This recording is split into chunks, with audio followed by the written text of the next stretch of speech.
اس پورے انسیڈنٹ کے بعد جو ایک معافی نامہ والا ایشو ہوا، اور بڑے دکھ کی بات ہے کہ پولیس کے لوگوں کی موجودگی میں یہ پوری ایکٹیویٹی پرفارم ہونا، چلے وہ ایکٹیویٹی پرفارم ہوئی، پھر اس کی ویڈیو بننا، اور پھر ویڈیو پبلک میں سرکولیٹ ہو جانا، اور کتنی ڈھٹائی کے ساتھ وہ مولوی، ایک وہابی جو اہل حدیث ہے، ان کے ساتھ 2-3 ان کے کارندے وہ بھی،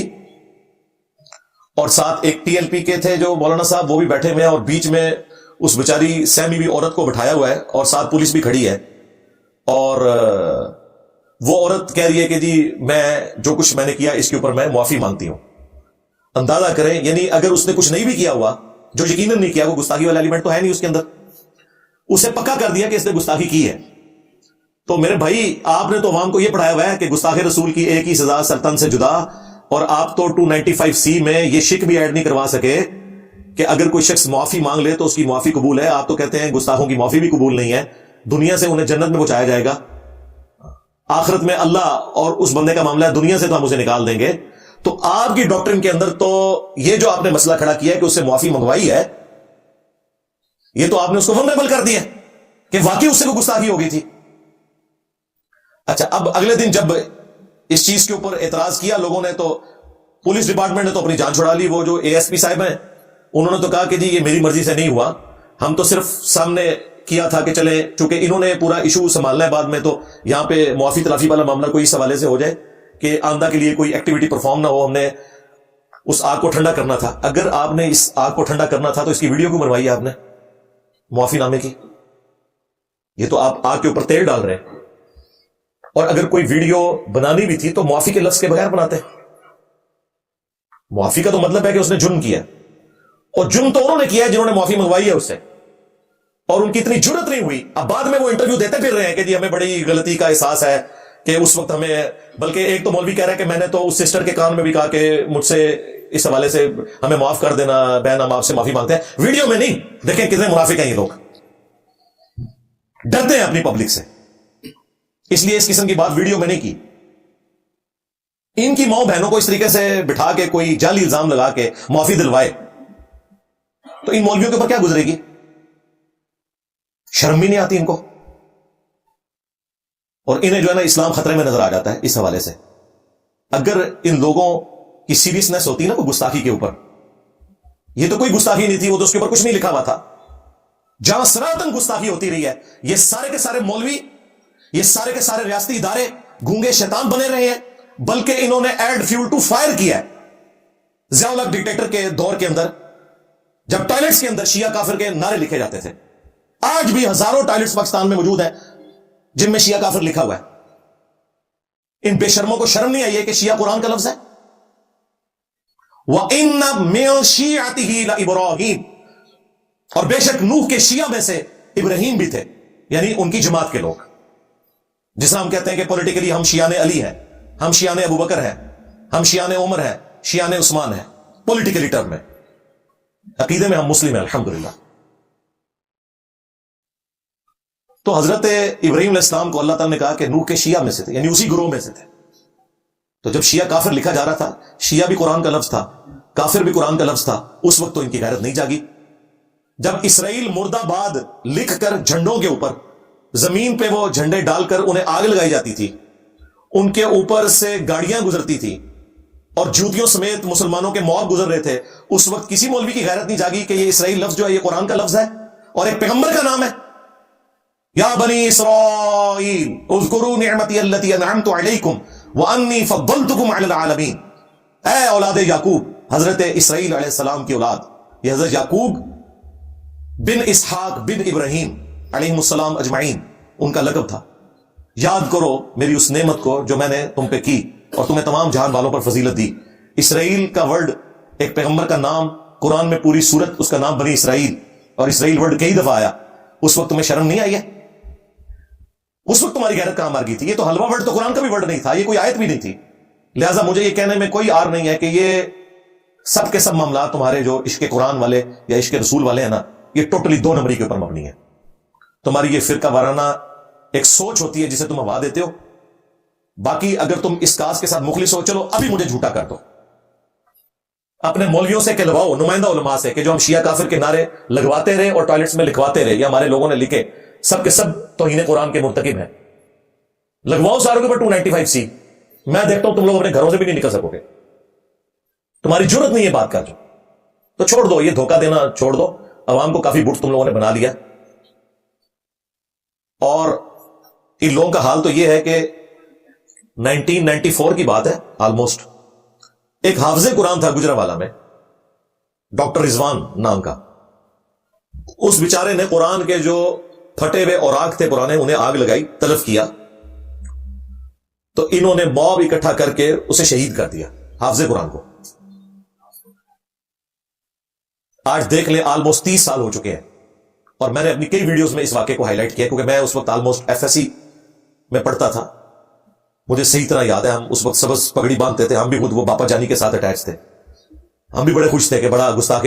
قرآن جو ہے اس کے ساتھ صحیح ہوا، ہمیں کیا پتا تھا کہ ہمارے ساتھ کھلواڑ ہو رہا ہے۔ کسی عالم دین کو شرم نہیں آئی ہے جس طریقے سے انہوں نے اس شخص کے ساتھ ظلم کیا۔ ان کی یہ بھی جرت نہیں ہے کہ یہ بتا دیں کہ قرآن حکیم کے پرانے جو اوراق ہیں انہیں تلف کرنے کا سب سے سیف طریقہ، سب سے ادب پر مبنی طریقہ یہ ہے کہ انہیں آگ لگائی جائے۔ صحیح بخاری میں لکھا ہوا ہے،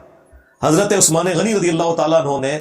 قرآن حکیم کے وہ نسخے جن کی وجہ سے قرات کا اختلاف ہو رہا تھا، اگرچہ وہ قرآن کے نسخے تھے، اب تو سعودیہ نے وہ 7 کی 7 قرات جو ہے وہ آفیشلی PDF بھی ان کے چڑھا دی ہیں، غلط نہیں، قرآن 7 قرات میں نازل ہوا ہے، بخاری مسلم میں حدیث موجود ہے، لیکن وہ نسخے جو نیو مسلمز تک جب پہنچے تو انہیں وہ الفاظ کا فرق لگ رہا تھا، تو سیدنا عثمان نے ان نسخوں کو ریٹریو کیا اور صرف قریش کی قرات جو ہے اسے آگے پروپیگیٹ کیا ریٹن فارم کے اندر۔ اب ان نسخوں کو سیدنا عثمان نے آگ لگوائی، صحیح بخاری میں موجود ہے، غلط نسخے نہیں تھے، آج کی ڈیٹ میں بھی صحیح ہیں، یہ حدیث بخاری کی نہیں بتاتے، اور آپ کو انہوں نے اس تکلف میں ڈالا ہوا ہے کہ کئی لوگ بےچارے قبریں کھود کے پرانے نسخے دفنا رہے ہوتے ہیں، کئی لوگ بےچارے دریا میں جا کے بہا رہے ہوتے ہیں، یہاں یہ ساتھ ہی ہے دریا جہلم، واکنگ ڈسٹنس پہ ہے، پانی جب خشک ہوتا ہے نا، اور عمر خشک ہی رہتا ہے، بہت کم ہی پانی بہتا ہے کیونکہ پیچھے منگلا ڈیم بنا ہوا ہے، تو وہ سارے کے سارے جو اوراق ہیں نا وہ کنارے پہ آئے ہوتے ہیں، بے ادبی ہو رہی ہوتی ہے۔ اگر پانی میں بھی بہانا ہے تو اس کا طریقہ یہ ہے کہ کسی بوری میں بند کر کے اس میں کوئی بھاری پتھر رکھے اور اس کا منہ اوپر سے بند کر کے کشتی کے ذریعے جا کے نا ڈیپ واٹر میں اسے پھینکے تاکہ وہ پیندے میں بیٹھ جائے، اگر پل سے نیچے گرائیں گے تو پانی پہ لگتے ہی پھٹ جائے گا، پھر سارے اوراق بکھر جائیں گے۔ اور وہ کوئٹہ میں آپ نے دیکھا ایک بھائی نے پورا ایک پہاڑ کے اندر ٹنل کھودی ہوئی ہے جس کے اندر وہ قرآن پاک رکھی جا رہا ہے اور لوگ رش کرتے ہیں، پتہ نہیں اس نے کون سا نیکی کا کام کر دیا ہے، بھائی اپنے آپ کو تکلف میں ڈالا ہوا ہے، اور کیا ہے، اس کی بجائے آگ لگا دی جائے، لیکن کسی کے سامنے نہیں لگانی، ہاں یہ ذہن میں رکھیے گا، ورنہ تو سیکھے، ظاہر ہے یہ جاہلوں کا ملک ہے، ہجوم ہے یہاں پہ جاہلوں کا، یہ لوگ نہیں بتا سکتے۔ اور یار قرآن میں لکھا ہوا ہے کہ حضرت موسیٰ علیہ السلام جب کوہ طور سے واپس آئے اور انہیں جب خبر ملی کہ ان کی قوم جو ہے وہ پیچھے سے 70,000 لوگ مرتد ہو کے بچڑے کی عبادت شروع کر دی ہے، قرآن کے الفاظ ہیں ان کے ہاتھ میں تختیاں تھیں تورات کی، انہوں نے زمین پہ ڈال دی، یہ ہوتے تو حضرت موسیٰ علیہ السلام پہ 295C لگوا دیتے، ہاں قرآن کے الفاظ ہیں،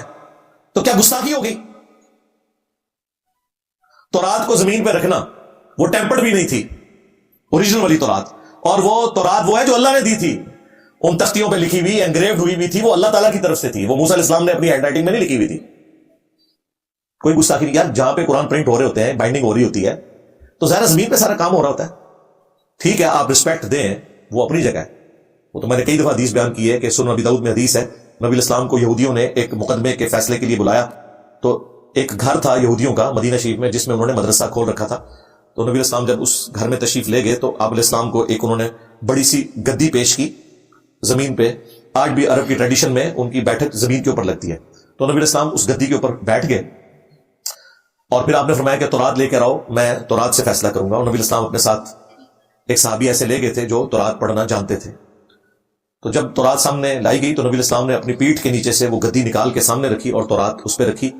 اور 7 الفاظ بولے کہ میں ایمان لایا اس کتاب پر اور اس کے نازل کرنے والے پر، حالانکہ وہ ٹیمپرڈ تورات تھی، پھر بھی نبی علیہ السلام نے اسے رسپیکٹ دی، بلکہ جو اپروپریٹ جو اس میں الفاظ ہیں وہ یہ ہیں کہ میں ایمان لایا تجھ پر اور تجھے نازل کرنے والے کے اوپر، تو یہ رسپیکٹ اپنی جگہ ہے۔ ویسے ہی یہاں کے مسلمان ہوتے ہیں تو وہ گدی بھی نہ نکالنے دیتے، کیونکہ آپ نے دیکھا کہ ہمارے جو یہ پنجاب میں تو یہ بوڑھیاں تکیے پہ نہیں بیٹھنے دیتی ہیں، کیونکہ ہم نے اس پہ قرآن رکھ کے پڑھنا ہوتا ہے. تو نبی علیہ السلام تو بیٹھے ہوئے تھے، تو آپ نے اپنی پیٹھ کے نیچے نکال کے اس کے پہ کتاب رکھی ہے، تو گستاخی تو نہیں ہوگی. رسپیکٹ اپنی جگہ ہے. لیکن اگر کوئی زمین پہ بھی رکھتا ہے، آپ گستاخی کا فتویٰ کیسے لگا سکتے ہیں اس کے اوپر؟ ورنہ قرآن کھولیں اور پھر لگائیں فتویٰ. پھر سیدنا موسیٰ کے اوپر خالی فتویٰ نہیں لگے گا، ہاں قرآن کے اوپر بھی فتویٰ لگے گا. اور نعوذ باللہ یہ فتویٰ اللہ تعالیٰ تک چلا جائے گا. اللہ تعالیٰ نے اسے انڈورس کیا ہوا ہے، ان کی یہ غلطی نہیں کوئی ہائی لائٹ کی ہے. تو چونکہ لیک آف نالج ہے، نہ انہوں نے قرآن پڑھا ہوا نہ سنت. اب مجھے بتائیں، اگر میں اس طرح کی بقول ان کے بہکی بہکی باتیں کر رہا ہوں، تو یہ باتیں میں نے کوئی گھر بیٹھ کے تو نہیں لکھی ہیں، میں نے اسی قرآن میں سے، اسی بخاری میں سے، اسی سنن نبی داؤد میں سے حدیثیں آپ کو بیان کر رہا ہوں، جو ان کے مدارس میں شوکیسوں میں رکھی ہوئی ہیں، اور دعوے دار ہیں ہم کسٹوڈین ہیں قرآن و سنت. نہ سوئے تو ہیں تو اڑا کے لینا دینا قرآن و سنت. تم لوگ بابوں کے پجاری ہو، تم نے تعلیمات ہی بزرگوں کی سکھائی ہیں. ان کی حالت یہ ہے کہ یہ قرآن جس الماری میں اسے پیٹ نہیں کرتے، گستاخی ہو گئی. اور قرآن کھول کے کبھی اس کا ترجمہ نہیں پڑھا کہ اس میں لکھا کیا ہوا ہے. سب سے بڑی گستاخی تو یہ ہے نا. لیکن وہی جو انہوں نے اپنا ایک ٹریڈیشنل دین لیا ہوا ہے، اسی کو لے کے چل رہے ہیں.